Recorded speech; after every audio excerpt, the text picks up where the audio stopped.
আল্লাহ রাব্বুল আলামিন এই আয়াতের মধ্যে মেসেজ দেন আমার আপনার নবী খাতামুল আম্বিয়া। আল্লাহ রাব্বুল আলামিন জানা দেন আল্লাযীনা ইউমিনুনা বিমা উনজিলা ইলাইকা ওয়া মা উনজিলা মিন ক্বাবলিক। হে নবী, আপনার পূর্বে যত গ্রন্থ নাজিল করা হয়েছে এবং আপনার পরে যা নাজিল হবে এবার আছে। কি বলছেন?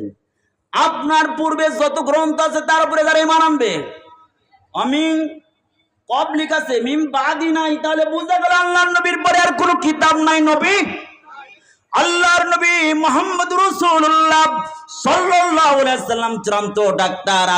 আমার নবীর পরে আর কোনো ডাক্তার আসবে না। এই জন্য আমার আপনার নবী চূড়ান্ত পর্যায়ের নবী, বিশ্ব নবী, খাতামুল আম্বিয়া নবী। আমার আপনার নবীর পরে যারা নবী মানবে তারা নিঃসন্দেহে কাফের। চিল্লা বলেন ঠিক কিনা?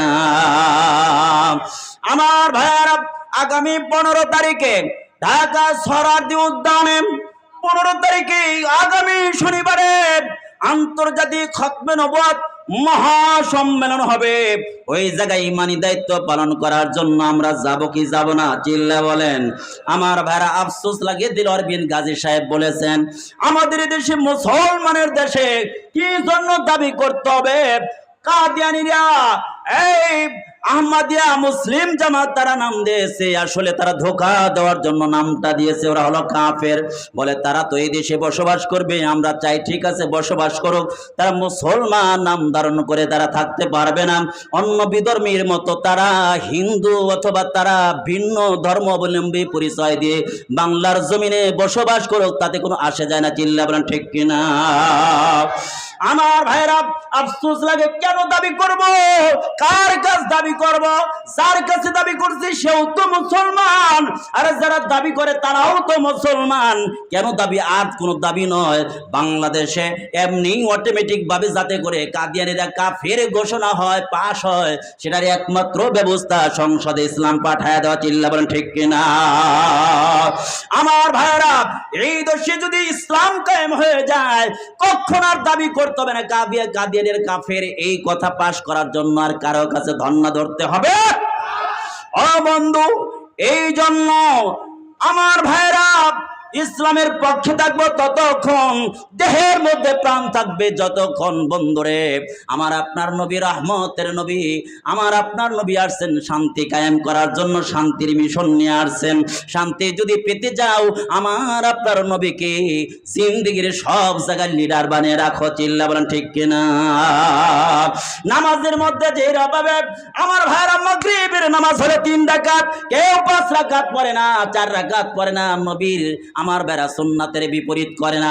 নবী যা বলেছেন নামাজের মধ্যে তাই করি, কিন্তু মসজিদ থেকে বের হয়ে গেলে আল্লাহ রসুলের কথা আমরা তখন ফলো করি না। সমাজের ক্ষেত্রে, রাষ্ট্রের ক্ষেত্রে করি না। আমার ভাইরা, যে জায়গায় রসুলের আদর্শ পালন করা হবে ওই জায়গায় শান্তি আসবে। আমার নবী, আপনার নবী এমন শান্তির বার্তা নিয়ে এসেছেন যে এই নবীর নামটা শুনেও আমার ভাইরা কত মনীষরা পাগল হয়ে মুসলমান হয়ে গেছে। ও বন্ধু, আমরা শুধু রসুলের নামটা শুনলে চুমু খাই, রসুলকে ভালোবাসি এই কথা বলি, কিন্তু কাজে কর্মে তার বিপরীত চলি। বন্ধু ঠিক আছে কি নাই? আমার ভাইয়েরা, আব্দুল্লাহ ইবনে উবাই, ও বন্ধু রে, তার ছেলে একজন ছিল আব্দুল্লাহ, মুসলমান হয়ে গেছে। আল্লাহ রসুলকে যখন গালি দিয়েছে তখন আব্দুল্লাহ ইবনে উবাই ইবনে সলুল, তখন বন্ধু যখন রইসুল মুনাফিকিন বাড়িতে যাওয়া আরম্ভ করেছে, সন্তান তখন একটা নাঙ্গা তরবারি নিয়ে উঠানে দাঁড়া আছে। এই বাবা, তুমি বাবা হতে পারো, আমার নবীকে গালি দেওয়ার অধিকার তোমার নাই। আমার নবীকে যে গালি দিবি তার সাথে আমার বাবার সম্পর্ক থাকবে? আমার লিডার যদি লিডারের জায়গায় থাকবে, নবীর লগে সম্পর্ক থাকবে যতক্ষণ, লিডার থাকবে ততক্ষণ নবীর লগে সম্পর্ক থাকবে না, তো লিডারের লগে সম্পর্ক থাকবে না। আমার ভাইয়েরা, আমার বাবার লগে আমার সম্পর্ক থাকবে ততক্ষণ, আমার নবীর লগে সম্পর্ক বাবার থাকবে যতক্ষণ। চিল্লাবেন ঠিক কিনা? আব্দুল্লাহ নাঙ্গা তরবারি হাতে নিয়ে দাঁড়ায় আছে।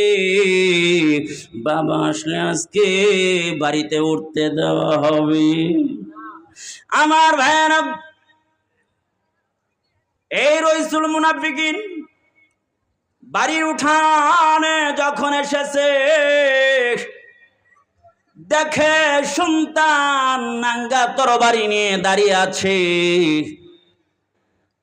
দৌড়া গিয়া নবী মুহাম্মাদের কাছে যা বলে, আমার সন্তান আমার বাড়িতে উঠতে দেয় না। আব্দুল্লাহ ডেকে বলে, আব্দুল্লাহ, কেন তোমার বাবারে তোমার বাড়িতে তার বাড়িতে উঠতে দাও না, কারণটা কি? আব্দুল্লাহ ডেকে বলে, ইয়া রাসূলুল্লাহ, আপনারে যখন গালি দিয়েছে তখন আমার ইমানি দাবি আর তাকাজা, আমার ইমানের বারোদে আগুন ধরে গেছে। আমার নজরে নাই কে বাবা কে চাচা, একই মাত্র সেখানে নজর, সে আমার রসুলের শত্রু। চিল্লা বলেন ঠিক কিনা?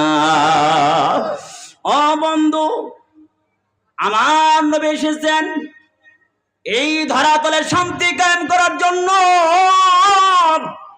আল্লাহ রসুল ডেকে বলে, আব্দুল্লাহ, আমি তো রহমতের নবী, শান্তি কায়েম করার জন্য আছি, শান্তির মিশন বাস্তবায়ন করার জন্য। আব্দুল্লাহ রে, তোমার বাবারে ঘরে উঠতে দাও। রসুল যখন আদেশ করেছে তখন বাবারে ঘরে উঠতে দিয়েছে। সুবহানাল্লাহ বলে। আমার ভাইয়েরা, আমার নবী এমন মায়ার নবী, বরকতের নবী ছিলেন, যেই জায়গায় ঢুকেছে সেই জায়গায় শান্তি কায়েম হয়েছে। আমার নবী দুপুর বেলা এই দ্বিপ্রহরের সময়, রৌদ্রের সময় বের হয়েছে, তখন মেঘখণ্ড এসে আমার নবী রাহমাতাল লিল আলামিনের মাথার উপরে ছায়া দেওয়া আরম্ভ করেছে। সুবহানাল্লাহ।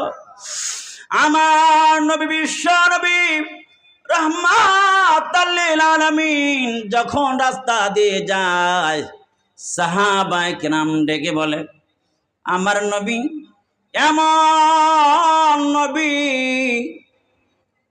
আমার নবী যদি কোন রাস্তা দিয়ে যায় এক সপ্তাহ পর্যন্ত ওই রাস্তায় ঘিরান ছড়িয়ে থাকতো, বোঝা যায় তো এই রাস্তা দিয়ে নবী মুহাম্মদুর রাসূলুল্লাহ সাল্লাল্লাহু আলাইহি সাল্লাম এই রাস্তা দিয়ে আমার আপনার নবী, রহমতের নবী, মায়ার নবী চলে গেছে। সুবহানাল্লাহ। আমার নবী যেই জায়গায় থুতু নিক্ষেপ করেছে, সাহাবায়ে কেরাম থুতুটা মাটিতে পড়ার আগে যার যার মতো রুমাল বিছিয়ে দিয়েছে, হাত মোবারক সামনে দিয়েছে, যাতে করে নবী থুতু মোবারকটা জমিনে না পড়তে পারে।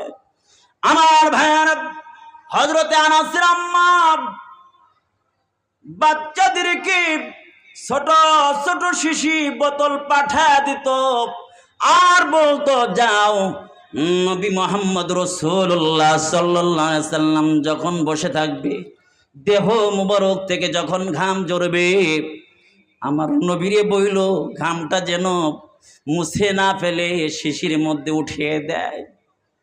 কেন গো, কি জন্য ঘামটা শিশির মধ্যে উঠাইতো, পাত্রের মধ্যে ভরে ফেলতো? আনাসের আম্মা ডেকে বলে, পৃথিবীর মানুষের আরে, আমি দেখেছি মেশকো আম্বরের সাথে যখন আমি সুগন্ধির সঙ্গে আমার প্যারা নবী রাহমাতাল লিল আলামিন নবীর ঘাম মোবারক যখন মিক্সার কইরা দিতাম গো, আমি দেখতাম আমার মিশকো আর সুগন্ধি লাগানোর পরে 1-2 দিন পরে তার ঘ্রাণ থাকতো না, কিন্তু নবীর ঘাম মোবারক যখন লাগায় দিতাম, সপ্তাহের পর সপ্তাহ ঘ্রাণ ছাড়া থাকতো। আর ওই ঘ্রাণ জিনিসটা নবীর ঘামের দ্বারা আরো বেশি ঘ্রাণ যুক্ত হইয়া যাইতো। বলেন না সুবহানাল্লাহ। আমার ভাইরা, আমার নবী রাহমাতাল লিল আলামিন নবী, তিনি হলেন মায়ার নবী, তিনি হলেন